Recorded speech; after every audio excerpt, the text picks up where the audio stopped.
미국은 세계 경제 질서 재편하고 있고 우린 이에 대해 부동산 개혁이 살 길입니다. 한국 경기 침체는 장기화되고 있으며 이에 대한 원인부터 한번 보고자 합니다. 산업, 군사, 세계 시장까지 중국은 도전하고 있으며 침몰하는 미국 산업을 탈출하기 위해 미국은 강달러 정책으로 4차 산업과 새로운 국제 공급망 구축이라는 두 가지 축을 중심으로 진행하고 있고 이로 인해 한국 경기 침체는 장기화되고 있으며 부동산 개혁만이 살 길이라는 것입니다. 미국 세계 경제 질서 재편은 우리에게 부동산 개혁이 살 길이다라고 하는 것을 말씀드리겠습니다.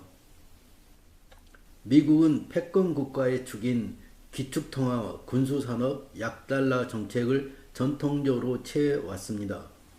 기축통화는 세계의 나라를 미국 중심의 경제 시스템으로 작동하게 하고 있고 미국의 약달러 정책은 세계 소비재 산업을 활성화시켜서 소비재 산업을 안정적으로 미국이 공급받는 것이었습니다.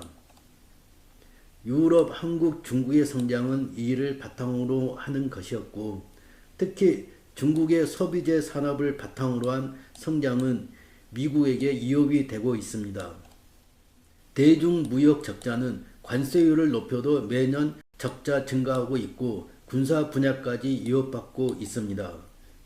중국의 소비재 산업 가격 상승은 미국 물가 인상 압력을 가중시키고 미국 제조업 도산을 불러일으켜 왔습니다. 결국은 소비재 산업을 안정적으로 공급받는 것이 미국에게는 흔들리고 있다는 것입니다. 인해 전술로 싸게 들어오는 것을 막을 길이 없고 또한 중국의 팽창 정책은 1대1로를 통해 세계 나라를 중국 시장 중심으로 편입시키고 이는 미국 시장을 잠식하고 있는 것입니다. 중국의 도전은 미국 생존권이 걸린 사활이 되어 있던 것입니다. 약달러 정책이 오히려 미국의 목을 죄고 있었던 것입니다. 또한 미국의 2008년 금융공황, 코로나19 사태로 엄청난 달러를 발행, 모든 나라에서 통화 공급량을 급격히 늘렸던 것이고 이는 물가 인상을 시켰던 것입니다.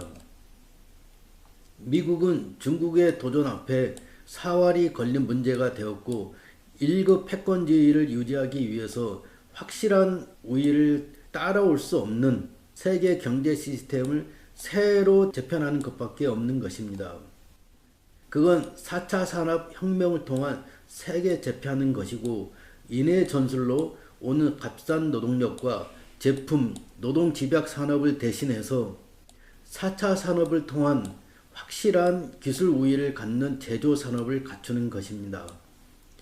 소비재 에너지원인 석탄, 석유에서 천연가스 등 친환경 에너지로 대체하는 것이고 IT, 전기, 수소차, 반도체 산업을 포함한 4차 산업을 집중 육성하는 것입니다.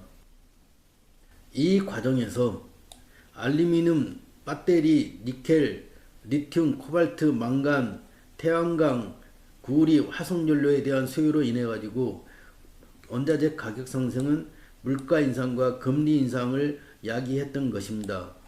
현재 인플레이션의 주요 원인이라고 볼 수 있습니다. 중국을 대신할 새로운 국제 공급망을 재편하는 것입니다. 인도 태평양 경제권인 베트남, 인도, 인도네시아와 멕시코 이들 국가는 풍부한 노동 가능 인구, 경제 규모 대비 활성화되지 않은 경기 소비재 산업 중심으로 만드는 것이고 안정적으로 미국에게 공급받으려고 하는 것입니다. 이를 위해 세계 흩어진 달러를 흡수하고 약달러 대신에 강달러 정책으로 전환하여 세계 흩어진 금융자본을 미국에 끌어들여 투자하게 만드는 것입니다. 즉 모든 돈은 미국으로 와야 한다는 것이고 이를 위해 금리 인상은 필연이고 필수입니다. 국제 금융 자본가에게 이익되게 하려면 미국의 세계 재편 완성되기까지 얼마나 걸릴지는 아직 전망하기 어렵습니다. 이것이 불확실성입니다. 다만 중국의 도전이 길어질수록 시간은 더 걸릴 것입니다. 지금 약달러 정책을 취하면 중국에게는 반등할 기회가 될 것이고, 이러한 도전 앞에 미국은 약달러에 대해 고민이 깊어질 수밖에 없는 것이고, 약달러 정책으로 전환한다는 건 중국 경제에 대해 승리했다는 신호인 것입니다. 세계 재패 완성되기까지는 미국을 제외한 나라는 경기 침체와 금리 인상은 계속될 것입니다. 한국의 경기 침체는 장기화될 것이고 부동산 침체는 계속될 것입니다. 이는 낮은 경제 성장률로 나타날 것이고, 경제 성장의 동력을 집중하지 못하는 가운데 경기 침체 속에서 일자리 감소로 인해 견디기 힘든 서민부터 무너지고 이어 중산층도 무너질 것입니다. 특히 빚으로 대출을 받은 입주자는 파산이 올 것입니다. 그러면 금융위기도 올 것입니다. 국민이 잘못한 게 없는데 이러한 위기가 오고 있다는 것입니다. 경제 파국은 국민 저항이 일어날 것이고 새로운 사회 시스템을 요구할 것입니다. 역사가 그걸 증명하고 있습니다. 미국이 금리 인상을 멈춘다고 한다는 건 미국이 세계 경제 질서 재패에 승리했다는 신호이고, 또 한편으로는 중국의 몰락으로 경제 전쟁은 끝났다는 것입니다. 가장 중요한 것은 한국인데 미국 중심의 4차 산업과 함께 갈 수 있는 성장 동력 기반을 갖추지 않으면 미래가 없다는 것이고, 그러기 위해 모든 에너지를 여기에 집중해야 한다는 것입니다. 그런데 우리는 지금 부동산 땅 따먹기, 집 장사로 한 채 사기 위해 인생의 모든 돈을 쏟아붓고 있습니다. 집 장사를 매개로 활개치고 있습니다. 부는 소수에 집중되고 서민은 아우성입니다. 부동산 개혁만이 살 길입니다. 부동산 개혁은 경기 침체가 장기화되더라도 서민이 중산층이 버틸 수 있습니다. 이 어려운 경기 침체에도 불구하고 은행이자 걱정과 집값 하락 걱정에 더 떨어질까봐 내 집 마련도 못하고 있습니다. 부동산 개혁의 첫 번째 목표는 내 집 마련인데, 그건 건강보험료 내듯이 주택보험료 내면 내 집이 생긴다는 것입니다.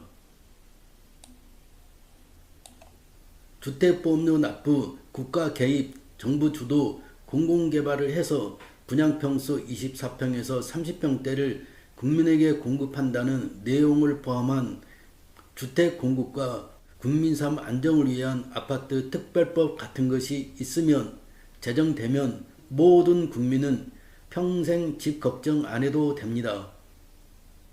감사합니다.